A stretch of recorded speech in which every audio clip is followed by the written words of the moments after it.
Morning, everyone. The Chief Executive will first speak before answering questions. Those who ask questions, please limit the number of questions to no more than two. Chief Executive, good morning.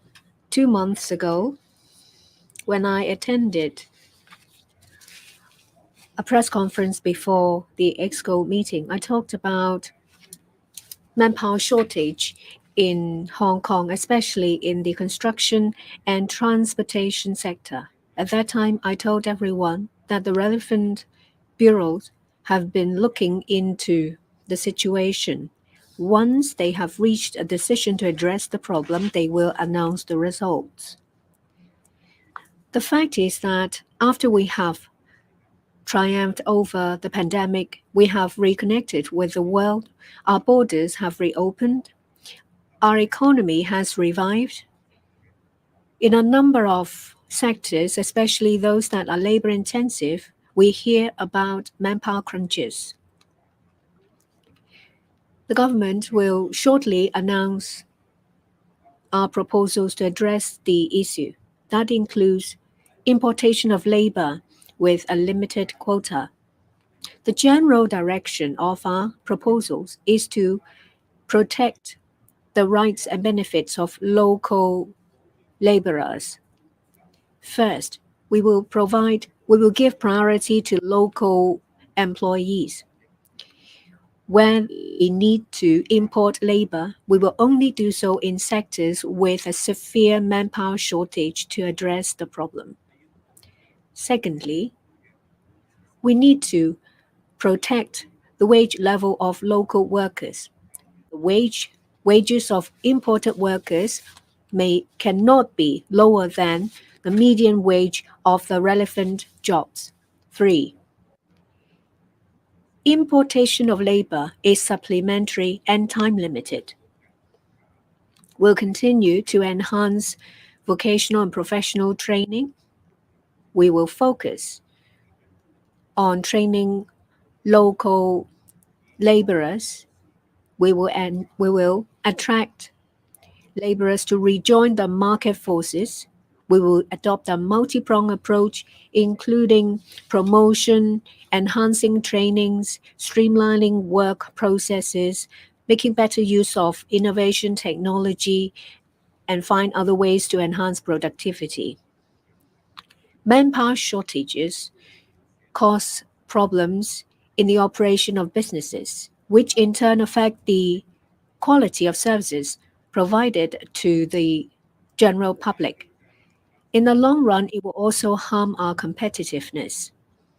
Another bottleneck we see is supply of land and housing. In order to overcome this problem, the development of the Northern Metropolis is of paramount importance. The metropolis itself is a major source of housing and land.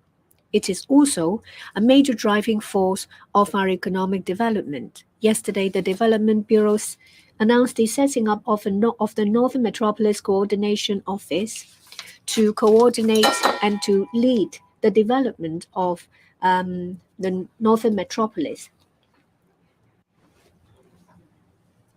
By setting up this office, it shows our determination to develop the Northern Metropolis.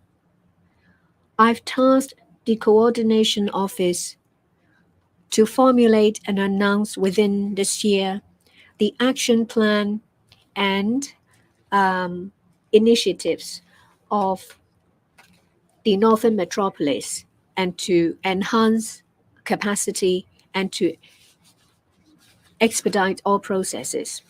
There is also the pilot scheme on private developer participation in subsidized housing development. Details will be announced. We will make use of an efficient market and a result-oriented government to achieve our goals by increasing quantity and efficiency. The details will be announced shortly. Thank you.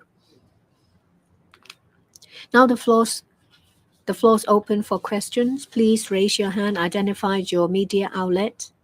Don't ask more than 2 questions, please. The first one is the one at the back, closer to me. I'm from Now TV. Well, you said that, well, importation of labor scheme details will be announced as soon. And we see that the Labor Advisory Board said that they have not been consulted. Does it mean that in the future, special schemes will be used to skip them? In relation to a resumption of land from the golf course for housing, and it is said that some international games cannot come to Hong Kong, which in turn harms Hong Kong's development. What's your view? And there are also suggestions that peripheral land is identified to build the 12,000 units. Will you consider this option? The importation scheme of labor has been thoroughly considered. It is used to a limited extent, targeting sectors in grave needs.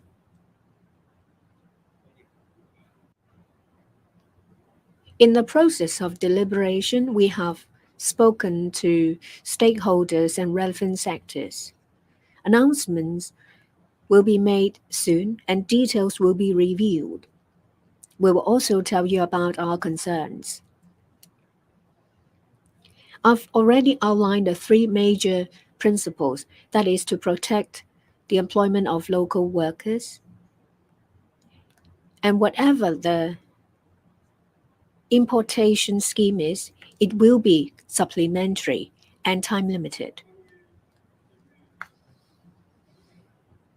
Regarding the golf course in Fanling and the ongoing statutory process at the Town Planning Board,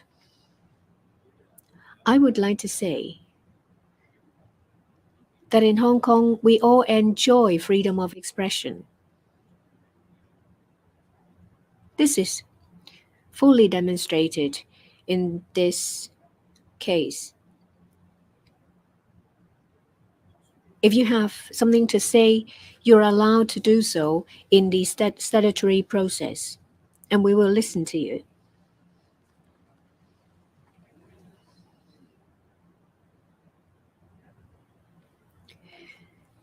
This whole thing boils down to a number of points. First, resumption of land from the golf course at Fanling for housing purpose is a decision made in the last government.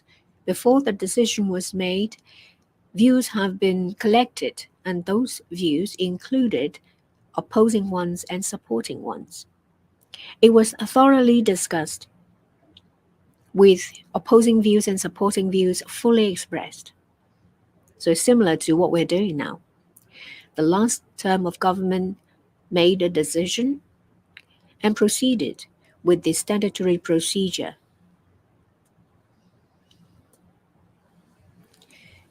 So we're now at the stage of town planning process. Views will be heard before and not before further decisions are made. We will handle the whole matter in accordance with the statutory process. Whatever the decision, under our plan, 32 hectares of land will be resumed in September.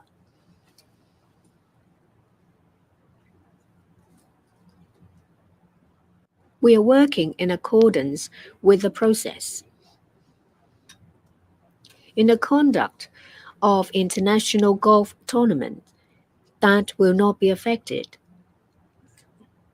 The resumption of 32 hectares of land by the government is for the use of the general public. And if the 32 hectares of land is needed for the organization of international tournaments, of course, the government will make preparations and make available the 32 hectares of land for organizers of these tournaments. It can be used for parking spaces or reception facilities. There are actually two 18-hole world-class courses at the Fanling course, and there is another one, an older one with 10 holes. We have assessed that there is a sufficient facilities to meet international tournament needs. We'll be more than happy to make available the land we have for the use of international tournaments, so these tournaments will not be affected. In any event, we follow the statutory procedure.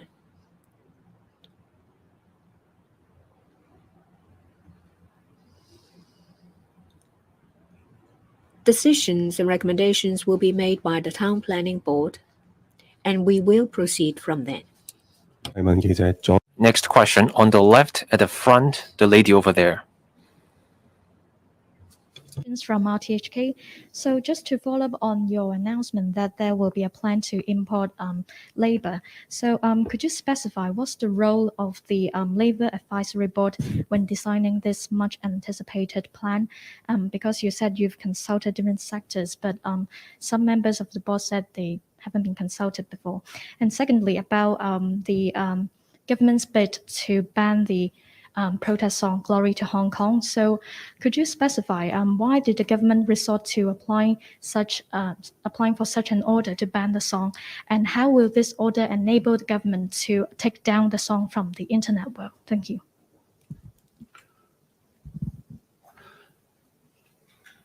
In regard to the overall manpower requirement for the different industries, I have said 2 months ago during one of these pre-EXCO stand-ups that we are looking seriously at the need of different sectors. And at that time, I particularly emphasized 2 sectors. One is the construction sector. The other is the travel sector, transportation sector. We are coming to a conclusion, and the details of our plan will be announced very soon. In the course of making all these assessments, the policy bureaus and responsible officials have been talking and listening to views by representatives of different sectors. When the announcement of the plan is made, which will be very soon, then all these details will be covered. As regards the legal action that is being taken in court to seek an injunction to a song which is not compatible with the national interest,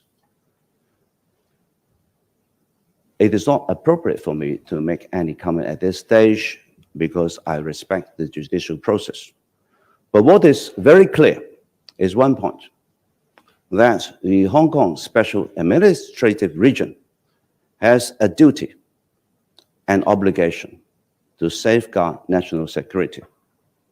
And we should do it proactively and also preventively.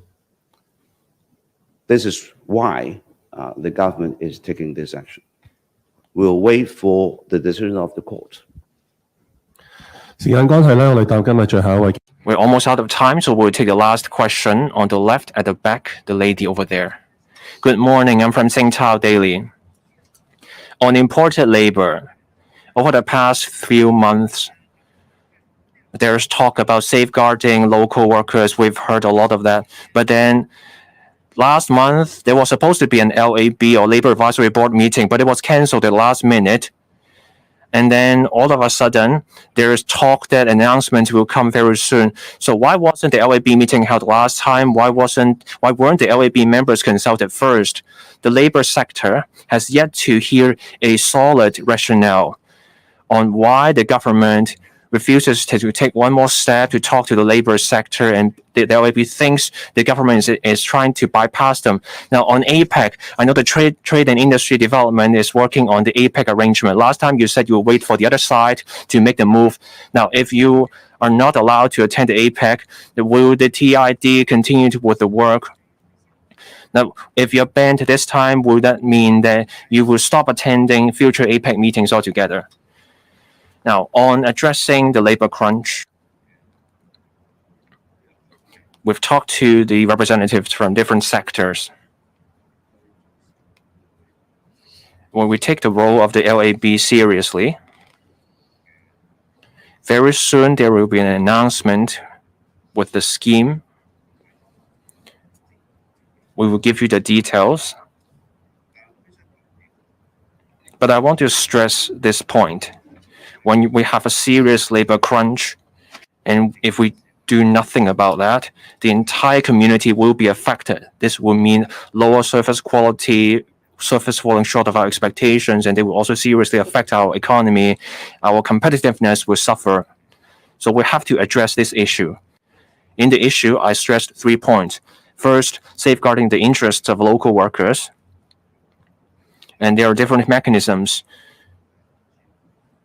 So we are doing only a limited degree of importation, and we will let you have the details of the arrangement. In our assessment, we have talked to the relevant parties. Now, on the Asia-Pacific Economic Cooperation meetings, the upcoming meeting will take place in the United States.